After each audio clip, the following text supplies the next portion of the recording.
Hey y'all, thanks for stopping in. So check this one out. You're out of compliance. Rep. Gates threatens to remove Speaker McCarthy. This one from the Gateway Pundit. Congressman Matt Gaetz on Tuesday threatened to remove Speaker McCarthy for being out of compliance with the agreement that allowed him to assume his role.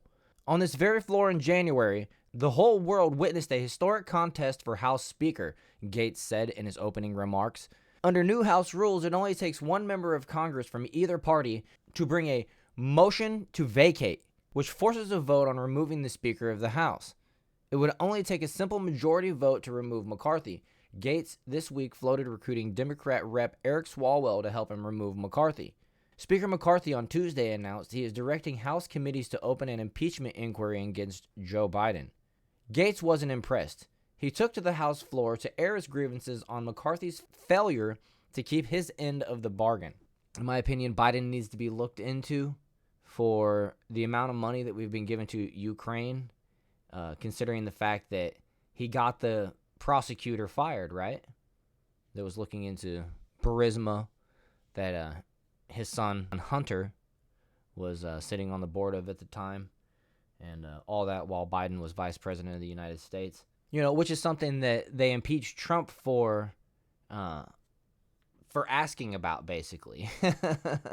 One of Trump's impeachments was for him calling Ukraine and asking what went on here, and that was only after Biden admitted out of his own mouth that, he got the guy fired.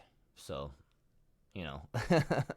all that being said and known, I think an impeachment inquiry, impeachment process, let's bring out the facts, let's bring out the evidence, and let's find out if this guy, broke his oath of office, essentially. If he's fit to be a president after such accusations, if it's true, I rise today to serve notice, Mr. Speaker. You are out of compliance with the agreement that allowed you to assume this role. The path forward for the House of Representatives is to either bring you into immediate total compliance or remove you, pursuant to a motion to vacate the chair, Gaetz said on Tuesday from the House floor. Rep. Gaetz lambasted McCarthy for not holding a vote on term limits, refusing to release the full January 6 tapes, insufficient accountability for the Biden crime family, and for advocating Biden's spending. Gaetz continued, if Democrats bail out McCarthy, I will lead the resistance to this uniparty and the Biden-McCarthy-Jeffries government they are attempting to build. Well, that's good. I like Gaetz. I appreciate that he is speaking for the people and holding McCarthy and some of these, people that have been around for a while, these career politicians that seem to get more rich annually than their government salary pays them, essentially, And since they brought it up, let's go over to the Daily Mail and actually look into more detail about the impeachment inquiry that McCarthy is launching, right? Or talking about, I guess. Kevin McCarthy launches bombshell Biden impeachment inquiry. Speaker accuses president of a culture of corruption and abuse of power over Hunter's shady foreign business deals. Now, will it go any further than this? I guess we'll find out. We're approaching Biden's last year of his first term. So how hard are they going to do this? Will there be some pushback trying to claim election interference or something like that from the DNC? Will this get Biden removed off the ticket, which, a lot of Democrats would prefer, and allow them to put a more preferable candidate in there potentially? They're claiming that Kamala is the number 2 in line, is what Gavin Newsom came out and said. He's the governor of California that a lot of people are saying could possibly be Biden's replacement in 2024 as the candidate if Biden chose to not run again or whatever. Let's go ahead and look into this. House Speaker Kevin McCarthy officially announced he will begin an impeachment inquiry into Joe Biden in a shock statement accusing the president of an abuse of power and being involved in a culture of corruption over son Hunter's foreign business deals. House Republicans have uncovered serious and credible allegations into President Biden's conduct, McCarthy said, speaking at the Capitol. Taking together these allegations paint a picture of a culture of corruption. Well, you think, anybody paying attention has, seen evidence of this since pre-2020 election.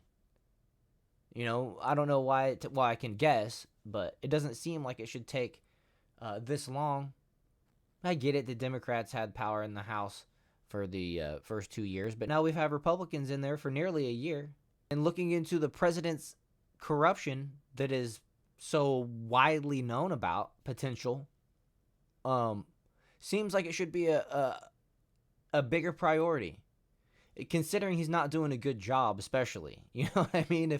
If America was thriving and Americans were just fat and happy and rich right now and everybody was doing good, people would be looking the other way probably, to be honest.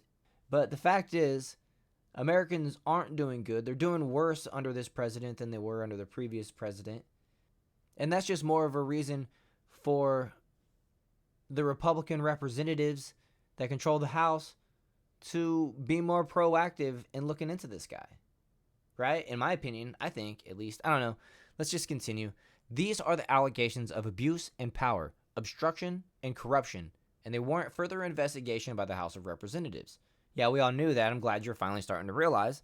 But that's why today I am directing our House committee to open a formal impeachment inquiry into President Joe Biden's, he noted. I mean, I'm glad they're starting to do something at least about it, right? I mean, who knows, like I said, if anything will come of this, but let's just continue. The logical next step will give our committees the full power to gather all the facts and answers for the American public. Republicans have charged Biden and his family made millions off shell companies Hunter Biden formed when his father was vice president. Hunter had business deals with an energy company in the Ukraine, received a discounted stake in the private equity firm in China, and did consulting for a Romanian real estate magnate. I guess that's magnate. The president has denied any involvement in his son's business dealings, but Republicans claim at least a dozen Biden family members could be involved in a scheme to benefit financially from Biden's public office. A scenario that Democrats were extremely concerned about, people and leaders all across America, when it came to Donald Trump and his family, when he was already a billionaire before he ran for president, and then over the process donated his paycheck and, in my opinion, cost himself money. He could have stayed loved by everyone had he not announced to run and then ran as a Republican and then won, of course. But doing so cost him a lot in his net worth, in value, in friends, in business deals, and everything across the board, honestly. It might have gained him some, but I really think it cost him more than it gained him. Not to mention he donated 4 years of presidential salary. Who else does that? But, let's worry about him and his family becoming rich when they're all already rich. It's just so stupid. At the same time, like I said, ignore the fact that all these other people, Republicans and Democrats, I'm not even pointing out one side, but they're becoming more wealthy on an annual basis than their actual salary provides. They're becoming more wealthy on an annual basis than their actual salary provides. But, let's not worry about them. Let's not pay attention to them. It's all about, is Trump getting wealthy off the country? You know what I mean? Not anybody else. So here with Biden and his entire family, everybody that was shouting from the rooftops, Trump can't get rich, it's corruption, not a peep, not a chirp. These folks are just fine with it. And I would understand that if the country was doing well, but the country's not doing well, like I said. So it's just almost cultish-like. It's cult-like behavior where it's not principled. It's just whatever the leader says we're going to do. And I know a lot of Democrats think that about Trump people, but in my opinion, when Trump said something, it was a lot of times something that he heard the people tell him first. So he's listening to the people's voices and then shouting our words from a more powerful, loud microphone that was his voice, in my opinion. The president has denied any involvement in his son's business dealings, But Republicans claim at least a dozen Biden family members could be involved in a scheme to benefit financially from Biden's public office. House investigators are expected to issue subpoenas for the bank records of the president and his family.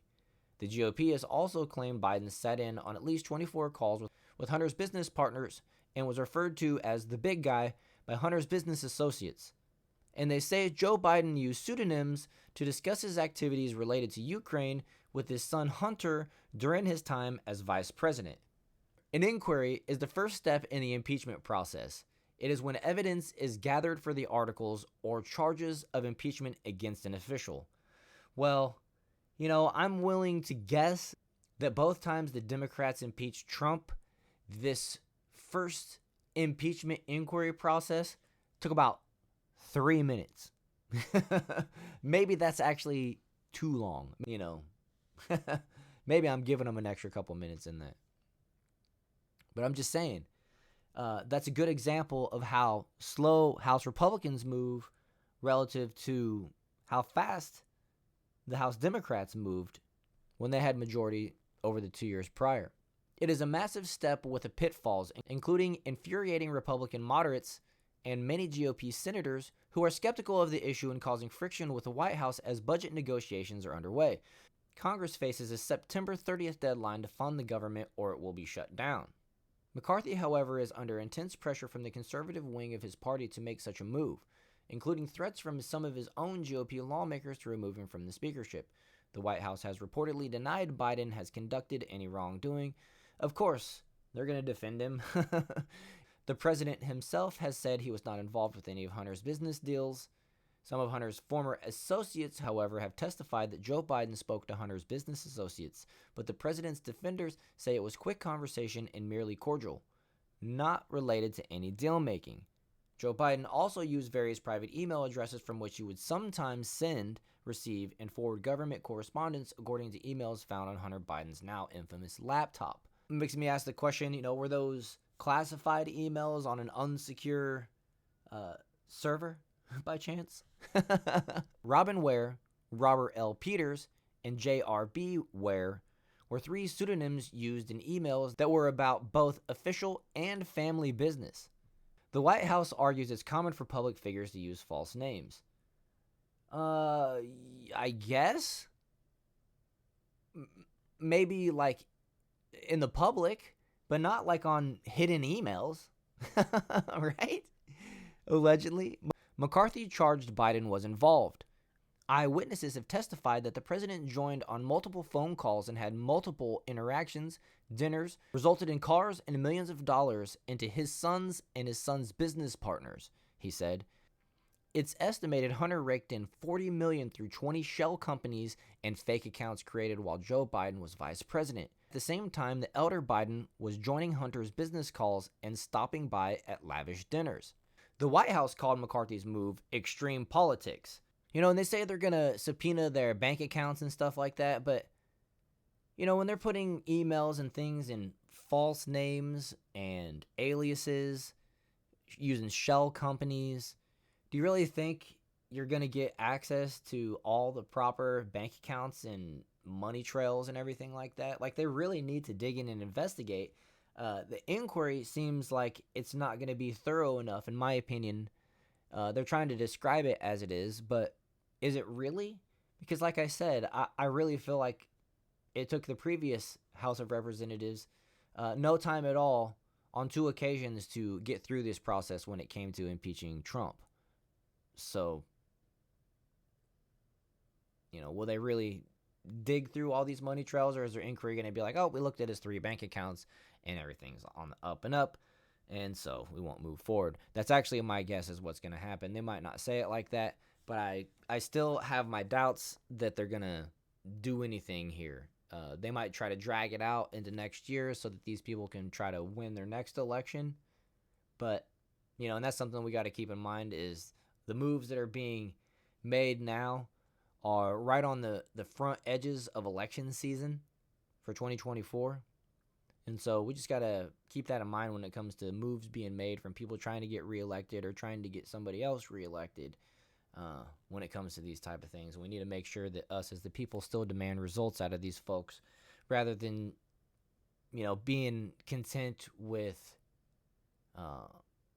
inquiries, right? Let me know if I'm wrong or if you feel differently. Yeah, so let's go ahead and just wrap this one up here. House Republicans have been investigating the president for 9 months, and they've turned up no evidence of wrongdoing. See, that's what I'm talking about. 9 months of investigating, and they haven't come up with any evidence of wrongdoing. There's videos of Biden admitting that he used American tax dollars to get the guy fired, right? So, don't give me this no evidence of wrongdoing. Are they saying as president? Then, this is nonsense. They're playing ticky-tack games if that's the case. His own Republican members have said so. Well, yeah, and that makes me question these Republican members. What don't they see? Why are they so disconnected with facts and reality? Evidence that seems to be well known for people that are looking and paying attention. Please find out who these folks are and don't reelect them. These people are in it, in my opinion, for themselves and not to serve the public, and that's not what we need. He vowed to hold a vote to open impeachment. Now he flip-flops because he doesn't have support. This is extreme politics at its worst. White House spokesperson for Oversight and Investigations, Ian Sams, said in a statement. And that's about what we would expect out of the White House, who's going to defend Biden at every turn, who has been, ushering him around by his hand and changing his diapers and recently silencing him with jazz music and cutting him off with the mic. Karine Jean-Pierre that I showed in my last video. Just stuff like that. Man, we need better leadership. We need stronger people that represent the individuals down here at the public level. And I'm going to wrap up there, but if you agree with that, guys and gals, please hit that like button, subscribe to the channel, and I will see you guys in the next one.